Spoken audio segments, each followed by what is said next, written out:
राजकीय महाविद्यालय बहरौड़ के सभी बीकॉम पार्ट थर्ड के छात्रों का इस लेक्चर में स्वागत है। मैं श्रवण सैनी, राजकीय महाविद्यालय बहरौड़, सहायक आचार्य एवं। आज हम पढ़ेंगे ग्रामीण विकास की योजनाएं, जिसमें अंत्योदय योजना से लेकर समन्वित ग्रामीण विकास तक हम देखेंगे। तो हम शुरुआत करते हैं अंत्योदय योजना से। इस योजना का शुभारंभ 1977 में राजस्थान से मुख्यमंत्री भैरव सिंह शेखावत के द्वारा किया गया। 1977 में केंद्र में पहली बार गैर कांग्रेसी सरकार आई थी, जिसने अंत्योदय योजना को शुरू किया था और इस योजना को शुरुआत राजस्थान से ही की गई थी। इसका उद्देश्य था ग्रामीण गरीबी का उन्मूलन करना, यानी गांव से गरीब को हटाना, मिटाना।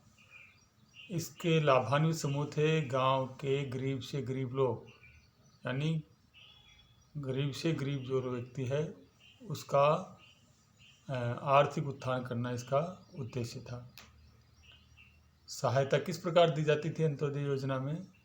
इसमें ग्रामीणों को सब्सिडी दी जाती थी, लोन प्रोवाइड किया जाता था। पहले ऋण दिया जाता था और ऋण को जब वापस चुकाते थे तो कुछ प्रतिशत तक ग्रामीणों को सब्सिडी दी जाती थी। अब है समन्वित ग्रामीण विकास कार्यक्रम, integrated rural development program, IRDP। यह 1978-79 में 2 अक्टूबर को शुरू किया गया तथा 2 अक्टूबर 1980 से इसे पूरे देश में लागू किया गया। इसका उद्देश्य था ग्रामीण विकास हेतु विभिन्न आदानों, इनपुट्स जैसे आधारभूत संरचना, शिक्षा, ऋण आदि उपलब्ध करवाकर गरीब ग्रामीणों की आय में वृद्धि करना।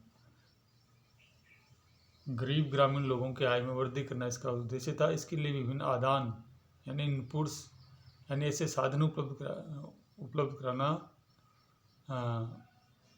जिससे गांव की लोगों की आय में वृद्धि हो सके। उसके लिए आधारभूत संरचना, पानी, बिजली, सड़क, शिक्षा और उद्योग धंधे के लिए ग्रामीण लोगों को ऋण उपलब्ध कराना इसमें शामिल था।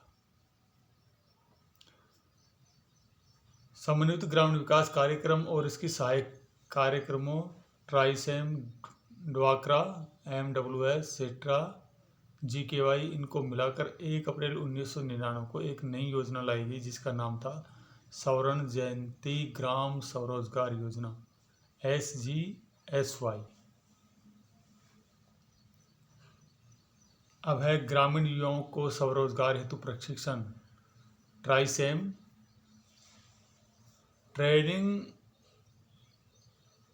For rural youth for self employment.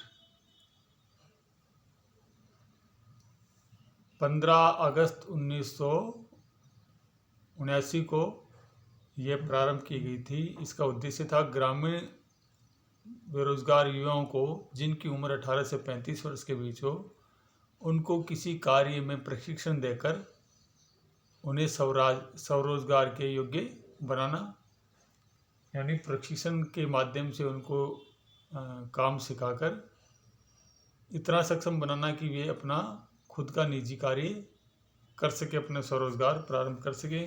और इसके अंतर्गत प्रशिक्षण लेने के उपरांत उनको उद्योग स्थापित करने के लिए आर्थिक सहायता या ऋण भी उपलब्ध कराया जाता था। 1 अप्रैल 1999 को इसे स्वर्ण जयंती ग्राम स्वरोजगार योजना, SGSY में मिला दिया गया। अब है जवाहर रोजगार योजना, JRY। यह 1 अप्रैल 1989 को शुरू की गई थी।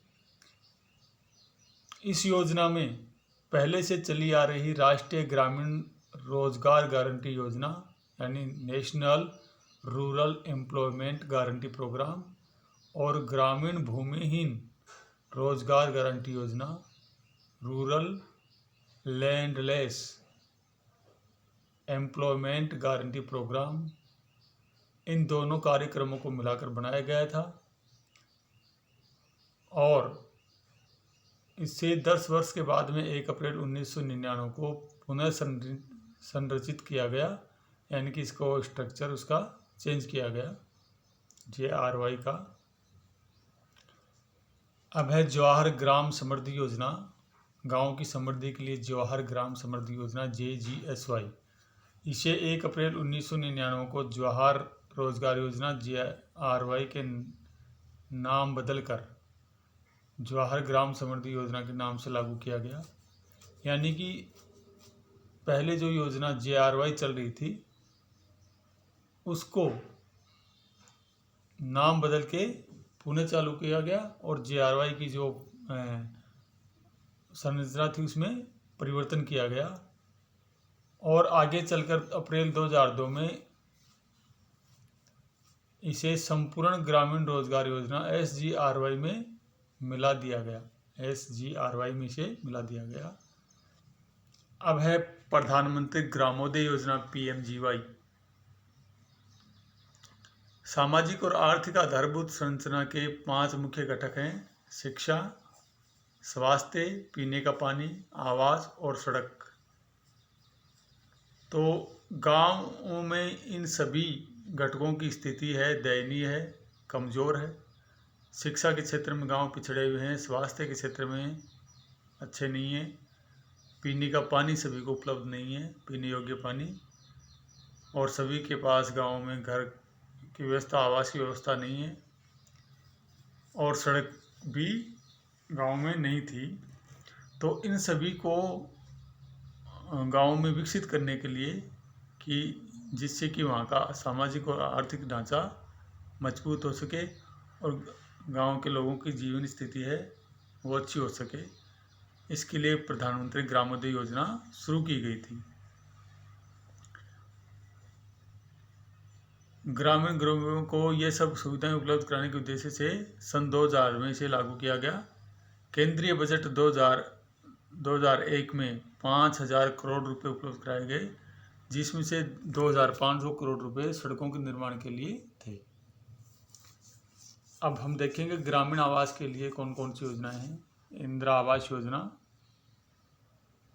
इंदिरा गांधी के नाम पे ये योजना चलाई गई है, जिसके अंतर्गत गांव में गरीब से गरीब लोगों को चयन करके ग्राम पंचायत की मीटिंग में सरपंच और वार्ड पंचों के बहुमत के द्वारा इसके लाभान्वित गरीब लोगों का चयन किया जाता है और इस योजना के अंतर्गत कच्चे मकानों को, जिनके पास कच्चे मकान हैं, उनको पक्के मकान बनाने के लिए आर्थिक सहायता दी जाती है। इंदिरा आवास योजना के अंतर्गत ऋण और सब्सिडी योजना सरकार के द्वारा, भारत सरकार के द्वारा गांव के क्षेत्र में मकान उपलब्ध कराने के लिए वहाँ ग्रामीण लोगों को लोन दिया जाता है और लोन के ऊपर सब्सिडी भी दी जाती है। यानी जब लोन वापस चुकाया जाता है तो कुछ प्रतिशत राशि नहीं चुकानी होती है, जिसको सब्सिडी कहते हैं।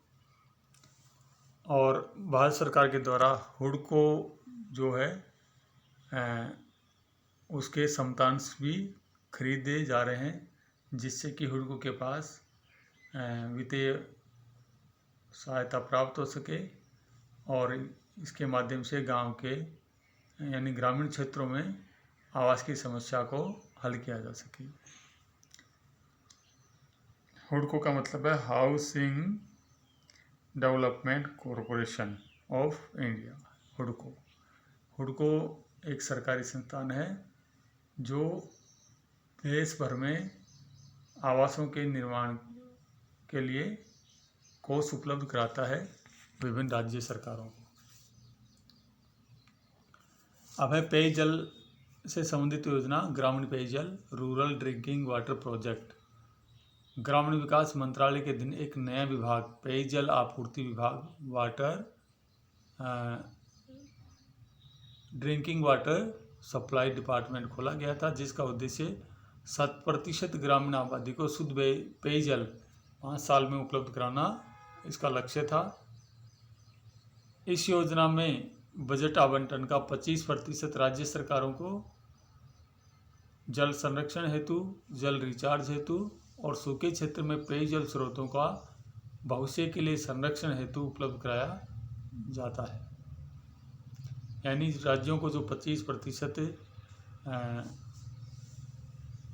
कोष आवंटित किया जाता है उसको जल संरक्षण हेतु और भूमि में पुनः जल का रिचार्ज करने हेतु, तालाबों को निर्माण इसके लिए दिए जाते हैं, और सूखे क्षेत्र हैं उनमें वनस्पति को बचाने, पेयजल का पीने का पानी भविष्य में आने वाली पीढ़ियों के लिए सुरक्षित रखने हेतु उपलब्ध कराया जाता है। एक अन्य योजना है ड्वाक्रा, development of women and child in rural areas, यानी ग्रामीण क्षेत्रों में महिलाओं और बच्चों का विकास। इस योजना का प्रारंभ सितंबर 1982 में ग्रामीण विकास मंत्रालय के द्वारा किया गया। इसका उद्देश्य ग्रामीण महिलाओं की आय बढ़ाने हेतु उन्हें आर्थिक सहायता उपलब्ध कराना, ताकि महिलाएं अपना रोजगार स्थापित कर सकें, और इसके अलावा साथ ही साथ बच्चों का भी आर्थिक सहायता उपलब्ध कराना था। 1 अप्रैल 1999 से इसे स्वर्ण जयंती ग्राम स्वरोजगार योजना यानी SGSY में मिला दिया गया। अब है 10 लाख कुआं योजना, मिलियंस वेल्स स्कीम। 1 जनवरी 1996 से भारत सरकार के द्वारा ये योजना शुरू की गई है, जिसमें देश भर में 10 लाख कुओं में जिनमें जल स्तर नीचे हो गया है उनको गहरा करने के लिए, जिससे कि उन कुओं में पानी हो सके और पानी की समस्या को हल किया जा सके, इसके लिए ये योजना शुरू की गई थी। इस योजना के अंतर्गत ST SC और नॉन ST SC BPL परिवार, यानी ऐसे BPL परिवार जो ST और SC से नहीं है, और इसके अलावा स्मॉल एंड मार्जिनल फार्मर्स यानी लघु और सीमांत कृषक इसका लाभ ले सकते थे। 1 अप्रैल 1999 से इसे भी SGSY में मिला दिया गया। अब हम बात करेंगे प्रधानमंत्री ग्राम सड़क योजना की। इस योजना को प्रधानमंत्री स्वर्गीय अटल बिहारी वाजपेयी द्वारा 25 दिसंबर 2000 को लागू किया गया था। इसका उद्देश्य था 1000 से ऊपर जनसंख्या वाले गांवों में हर मौसम में उपयुक्त सड़क यानी ऑल टाइम गुड अप्रोच वाली सड़क हो, यानी हर मौसम में कामयाब सड़क का निर्माण करा के उन गांवों को निकटवर्ती कस्बों या शहरों से जोड़ना था, ताकि ग्रामीण लोगों को चिकित्सा सुविधाएं समय पर मिल सकें और ग्रामीण अपनी कृषि उपज को बाज़ारों तक पहुंचा सकें। इस योजना के अंतर्गत दुर्गम और पहाड़ी क्षेत्र जिसकी आबादी 500 हो उनको भी शामिल किया गया, वहाँ भी सड़कें बनाने का काम शुरू किया गया। अब है अंत्योदय अन्न योजना AA-Y। इस योजना को भी प्रधानमंत्री श्री अटल बिहारी वाजपेयी द्वारा 25 दिसंबर 2000 को लागू किया गया था। यानी प्रधानमंत्री ग्राम सड़क योजना और अंत्योदय अन्न योजना दोनों की एक ही दिन 25 दिसंबर 2000 को घोषणा की गई थी। इस अंत्योदय योजना में जनसंख्या को 2 भागों में बांटा गया। एक तो बिलो पॉवर्टी लाइन यानी BPL परिवारों में, और दूसरा एबोव पॉवर्टी लाइन यानी APL परिवारों में बांटा गया। तो जो BPL परिवार थे उनको 1 जुलाई 2000 से प्रति परिवार 35 किलोग्राम अन्न उपलब्ध कराया जाता था, और जो एबोव पॉवर्टी लाइन है यानी जो APL परिवार हैं उनको प्रति परिवार 10 किलोग्राम अनाज उपलब्ध कराया जाता था, और जिसे अगस्त 2010 से 15 किलोग्राम कर दिया गया था। अब है संपूर्ण ग्रामीण रोजगार योजना SGRY। यह सितंबर 2001 में लागू हुई थी, और पहले से चली आ रही योजनाओं EAS यानी एम्प्लॉयमेंट एश्योरेंस स्कीम यानी रोजगार आश्वासन योजना और JGSY, इन योजनाओं को मिलाकर 1 अप्रैल 2002 से इस योजना में संपूर्ण ग्रामीण रोजगार योजना में मिला दिया गया इन दोनों योजनाओं को। अब है काम के बदले अनाज योजना। फूड फॉर वर्क प्रोग्राम, ये योजना 1 फरवरी 2001 से शुरू हुई थी। इसका उद्देश्य सूखे क्षेत्रों में मजदूरी के माध्यम से खाद्य सुरक्षा उपलब्ध कराना था। यानी ये योजना ऐसे क्षेत्रों में लागू की गई जहाँ पर बार बार सूखा और अकाल पड़ता था और वहाँ की जो जनसंख्या थी उसके पास अनाज की कमी रहती थी खाने के लिए। तो वहाँ पर मजदूरी के माध्यम से मजदूरी वाले कार्य शुरू किए गए, जैसे बांध बनाना, जोहड़े की खुदाई करना, इस तरह के जो मिट्टी उठाने के काम थे वो शुरू किए गए। और इन पे जो मजदूर आते थे, जो कामगार आते थे, उनको मजदूरी के बदले कुछ आंशिक रूप से तो उनको अनाज दे दिया जाता था और एक दिन में 5 किलोग्राम प्रति व्यक्ति प्रतिदिन के हिसाब से अधिकतम अनाज दिया जाता था और बाकी जो मजदूरी होती थी वह नगद रूप में दे दी जाती थी, जिससे सूखे प्रभावित क्षेत्रों में अनाज की समस्या का हल किया जा सकता। अब है सूखा संभावित क्षेत्र कार्यक्रम DPAP। सूखा संभावित क्षेत्र कार्यक्रम उन क्षेत्रों में लागू किया गया जहाँ पर प्रतिवर्ष सूखा तो नहीं पड़ता था मगर कभी कभी सूखे की संभावना होती थी, और तो वहाँ पर भी 1973 से ये कार्यक्रम शुरू किया गया था। वर्तमान में यह 13 राज्यों के 155 जिलों के 947 सूखा संभावित क्षेत्रों में चलाया जा रहा है। अब है सूखा विकास कार्यक्रम डेजर्ट डेवलपमेंट प्रोग्राम, यानी जो रेगिस्तान था वहाँ पर इस कार्यक्रम को चलाया गया यानी डेजर्ट यानी जो रेगिस्तान था उस क्षेत्र में, और 1977-78 में ये लागू हुआ। वर्तमान में 7 राज्यों के 36 जिलों के 270 ब्लॉकों यानी पंचायत समितियों में ये प्रोग्राम चलाया जा रहा है।